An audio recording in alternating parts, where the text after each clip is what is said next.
Hello, today we are going to be showing you 10 economic facts about Cuba. 1. Cuba receives almost 100,000 barrels of oil a day from Venezuela. The easing of diplomatic hostilities between the United States and Cuba may work to lessen Cuban dependence on the Venezuelan regime, Ted Piccone notes. Russian President Vladimir Putin also recently wrote off $32 billion, 90% of the debt Cuba owed dating back to the Soviet era. 2. The aggregated gross national income per capita of Cuba is officially $5,539, but the take-home salary for most Cubans is around $20. While there is little publicly available data regarding individual incomes, Richard Feinberg concludes, using a variety of indicators, that 40% of the Cuban labor force falls within a broadly defined middle class, though consumption remains depressed due to low government wages. 3. Less than 5% of Cubans have access to the Internet. While demand is increasing for American cultural and telecommunications products, companies like Netflix and Google are working on long-term plans to find their way into the country's economy. The first step in this process came in early February, according to Daryl West, when Netflix announced it would begin streaming in the island nation. 4. The Cuban government authorizes only 201 different categories of activities for self-employment.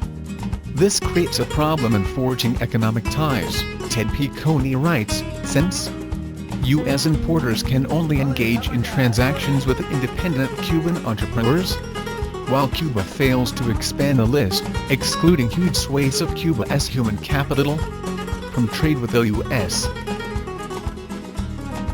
5. More than two-thirds of the 2 million Cubans and Cuban Americans in the United States live in Florida. 18% of Miami residents identify as Cuban. Audrey Singer explains how these demographic distributions play a key role in normalizing relations with Cuba. Currently, a visa lottery system allows 20,000 Cubans to emigrate every year to the United States, while others try to make the trek by sea. The U.S. Coast Guard stopped 500 such potential immigrants in December 2014 alone. Thousands more cross the border, where they can claim asylum and get expedited green card privileges. 6. New Cuban hotspots can process 1 megabit per second, far below the average U.S. speed. Daryl West examines the growth of Internet access in Cuba, noting that improved relations with the U.S. could relax restrictions on battery equipment. 7. The dependency ratio of the Cuban population will increase from 54.7 today to 67.7 in 2025. The dependency ratio is defined as the ratio of those not in the labor force, people younger than 15 or older than 60, to the working population aged 15 to 60. Juan Triana Cordovan and Ricardo Torres Pérez note that most growth in developing countries in the last 50 years has been the exact opposite, spurred by a growing youth population and workforce. Together, these elements coupled with the current economic model make setting Cuba on a sustainable long-term growth path an immense challenge.